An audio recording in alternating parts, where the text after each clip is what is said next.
This is Congressman Ronny Jackson, serves on the House Foreign Affairs and House Armed Services Committees and joins us now. Congressman, thanks for being here. Since our laws were invented, since the start of common law, it has been uncontroverted and known that the client is the one that gets first crack at determining whether a document is protected by the attorney-client privilege, definitely not the prosecutor. It is not the situation that we are facing in the Trump Mar-a-Lago raid. Isn't this all the proof we need that this search was way too overbroad?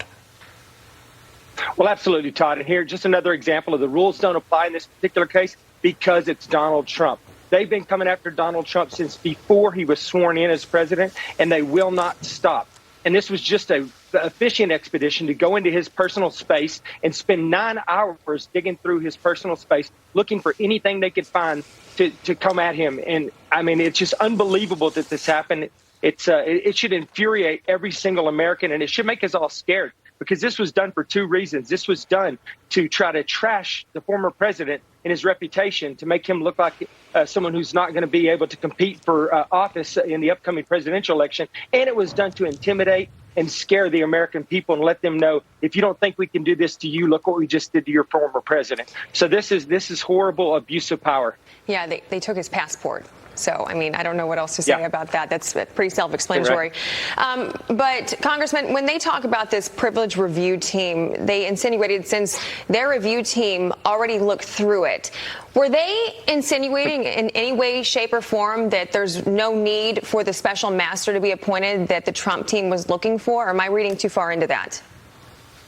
Well, that's what they're trying to do. They're trying to get ahead of this and say, hey, there's no need for this special master. We've already gone through the process, and you can trust us. No one trusts the FBI or the DOJ anymore. I don't trust them any further than I can throw that entire building.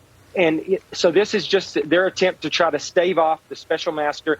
Who knows what they got out of there? I don't trust these people at all. They came in, they spent 9 hours in there. They walked in with backpacks. They kicked out the president's lawyers, the Secret Service agents. Who knows, in my opinion, I'm just going to say, if they told me that they found something, I wouldn't know that they actually found it there, or if they just said they found it there. I don't trust this organization anymore. The American people don't trust this organization anymore. Here you go, Fox. Guard the henhouse. Meantime, VP Harris refuses to say who's going to foot the massive bill for President Biden's student loan forgiveness plan. Here's a response to that question. Listen. A lot of the same people who are criticizing what we rightly did in following through on a commitment that we made to forgive student loan debt are the same people who voted for a tax cut for the richest Americans. Congressman, doesn't that standard non-answer that you're hearing from Kamala and from the White House, but what about the tax cuts, prove that this White House has no good response as to who's ultimately going to pay for this? Absolutely. I mean, at least she's speaking in complete sentences and not repeating the same word over and over. So she sounds somewhat more intelligent than she normally does. But none of them will answer questions about what's going on with this, because this is just a political ploy. This is them trying to buy a vote.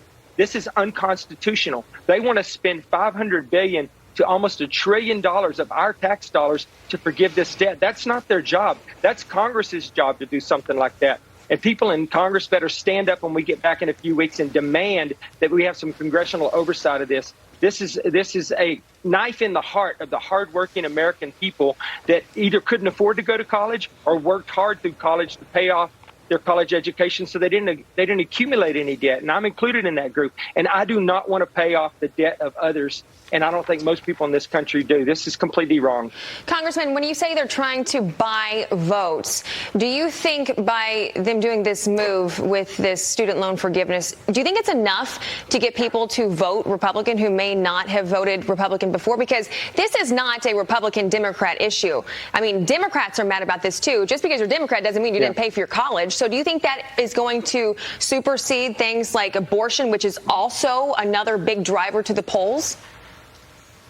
Well, absolutely. I think that they made a calculation. They think that the people that went to college that have most of these debts are more likely to vote than the people who didn't go to college, the hardworking blue-collar people that are out there. But I think they've miscalculated, like you're insinuating. I think that they will get some votes from those people, but there are going to be a lot of other people that rise up against them and vote against the Democrats this time because of this. So I hope we see that in the polls in November. I hope everybody gets out and votes, and everyone understands that they are about to raise their taxes significantly to pay for this, and you're going to pay for someone else's school loan. I think it's clear to always raise this point whenever we raise this topic of discussion. Tax cuts give me back what is mine to begin with. It was my money that was taken by the federal government.